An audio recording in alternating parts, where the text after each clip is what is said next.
Ganga versus मंगा। जादुई सिलाई की मशीन। एक गांव में बिंदु और काव्या नाम की दो सहेलियां रहती थी।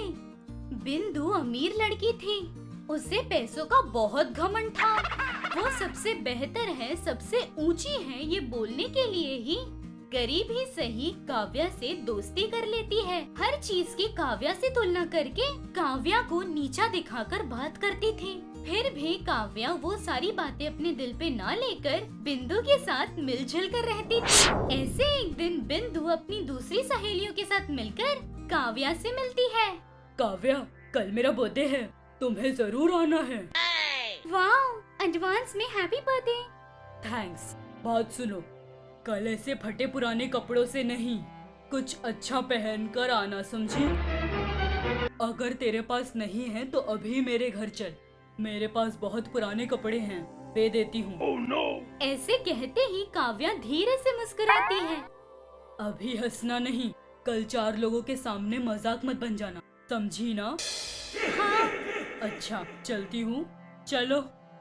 ऐसे बोलकर अपने सभी दोस्तों को लेकर वहाँ से जा रही थी। ऐसे जा रहे थे कि बिंदु की सहेली सिरी नाम की लड़की। क्यों ऐसे कहा उससे? तुम्हारे पुराने कपड़े उसके कपड़ों से ज्यादा अच्छे होंगे। तो मेरे ब्रांडेड कपड़े हैं, उसके पास कपड़े हैं, एक ही कपड़े को धुलकर हर दिन पहनती रहती है।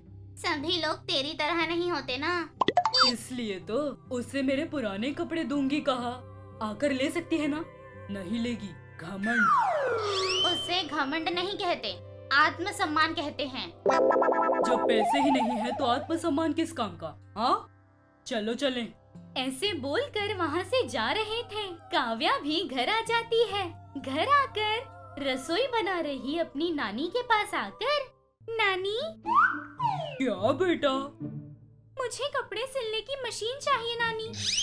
अब तक के 100 बार पूछ चुकी हो तुम ये चीज, वो 100 बार मैंने कहा मुझसे नहीं हो पाएगा, फिर भी पीछा छोड़े बिना बार बार पूछ रही हो। मन बदल कर ले आऊंगी इसलिए। देखो, तुम्हारे माता पिता गुजर जाने के बाद से तुम्हें मैं ही देख रही हूँ। इस बुढ़ापे में घर घर जाकर काम कर रही हूँ। नानी की मदद करने का ख्याल नहीं, लेकिन पैसे कैसे खर्च कराएं इस बारे में बहुत सोचती हो। इसलिए पूछ रही हूँ नानी, तुम्हारी मदद करने के लिए। सिलाई की मशीन लाने पर उससे पैसे कमाऊंगी ये सोचकर। तुम कपड़े सिलाकर पैसे कमाओगी? तुम्हें सिलाना आता है? कभी भी मशीन देखी है? कैसे काटना है पता है? नहीं। तो फिर सिलाई की मशीन क्यों चाहिए? सिलाई की मशीन का विचार छोड़कर बिना कोई खर्च के काम सोचो बेटा। ऐसा नहीं नानी। ऐसे कहते ही नानी बहुत गुस्से से, नहीं कहा ना? ऐसे जोर से कहती है। काव्या और कुछ बोले बिना वहाँ से चुपचाप बाहर चली जाती है।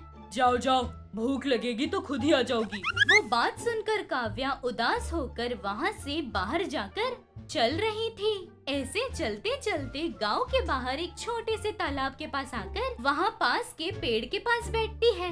वो पेड़ बहुत बड़ा था। बैठकर अपनी नानी की कही हुई बातों को ही सोच रही थी। ऐसे सोचते सोचते शाम तलक वहीं बैठी थी। अंधेरा होने के समय पर उसे एक आवाज सुनाई देती है। कौन हो बेटा तुम? क्यों सुबह से यहीं बैठकर उदास हो रही हो? ऐसे आवाज सुनते ही काव्या आश्चर्य होकर यहाँ वहाँ देखने लगी। कहीं कोई नजर नहीं आता। फिर से उसी आवाज से, तुम्हें ही पूछ रही हूँ, कौन हो तुम? क्यों यहाँ बैठकर इतनी उदास हो बेटा? कौन है आप? कहाँ से बोल रही है? दिखाई नहीं दे रही। ऐसे कहते ही वो जिस पेड़ के नीचे बैठी थी वो पेड़ परी के रूप में बदल जाता है। वो देखकर काव्या आश्चर्य हो जाती है। अब बोलो, कौन हो तुम? ऐसे कहते ही काव्या आश्चर्य होकर देखते हुए अपने बारे में सब कुछ बताती है। सब सुनकर वो परी इतनी सी बात पर ऐसे सुबह से यहीं बैठकर उदास होगी? तुम उदास मत हो, मैं तुम्हें सिलाई की मशीन दूंगी। सच में?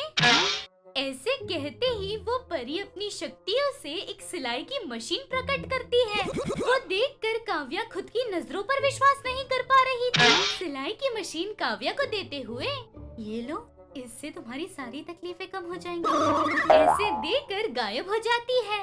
काव्या बहुत खुश होकर वो सिलाई की मशीन लेकर वहाँ से घर आ जाती है। घर आकर सारी बातें अपनी नानी से कहती है। नानी भी बहुत आश्चर्य होकर, तुम सच कह रही हो क्या?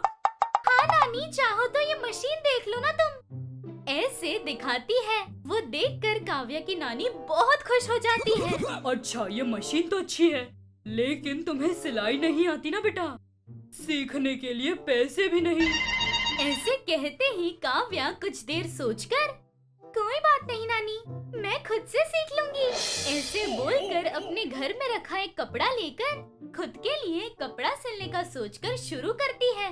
देखते ही देखते एक बहुत प्यारा सा कपड़ा सिलकर अपनी नानी को दिखाती है। वो देखकर नानी शॉक। ये क्या बेटा, तुम्हें सिलाई नहीं आती फिर भी इतना अच्छा सिला? मुझे भी कुछ समझ नहीं आ रहा नानी, शायद ये सब कुछ इस मशीन की वजह से, इसमें शायद जादुई शक्तियाँ हैं। मेरे सिले बिना खुद से ही सिल ली। ऐसे बोलकर उस मशीन की शक्तियों के बारे में बात कर रहे थे। ऐसे उस दिन काव्या एक प्यारा सा कपड़ा सिलाकर अगले दिन बिंदु के बर्थडे पार्टी में जाती है। वहाँ सभी की नजर काव्या के ड्रेस के ऊपर। उसके इतने प्यारे ड्रेस पहनने पर शौक हो गई बिंदु काव्या के पास आकर, ये कपड़ा कहाँ से आया, कहाँ से चोरी किया? चोरी क्यों करूँगी, ये मैंने ही सिलाया, ऐसे सारी बातें बताती है।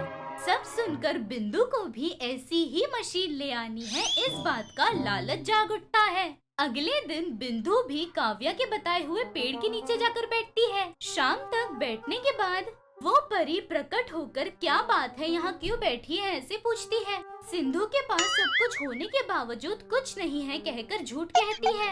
मेरा कोई नहीं, अनाथ हूँ, मुझे भी जादुई सिलाई की मशीन दोगी क्या? हाँ दूंगी, लेकिन तुम्हारी बात सच निकली तो ही शक्तियाँ काम करेंगी, नहीं तो सब बर्बाद हो जाएगा, समझ गई ना? ऐसे बोलकर सिलाई की मशीन देती है। सिलाई की मशीन मिलने की खुशी पर बिंदु उस परी की बातों को नजरअंदाज कर देती है। वो मशीन लेकर जल्दी से घर आ जाती है। घर आकर कपड़े सिलने के लिए बैठती है। शुरू करते ही उस मशीन में से उसे अचानक से शॉक लगकर सारा मशीन जल जाता है। वो देखकर सिंधु शॉक। उसकी लालच की वजह से ये सब हुआ, ये सोचकर रोती रहती है। काव्या उस जादुई सिलाई की मशीन से खुद के कपड़े ही नहीं, गांव के सभी लोगों के कपड़े सिलाते हुए अपनी गरीबी को मिटाकर बहुत ही ज्यादा खुश थी।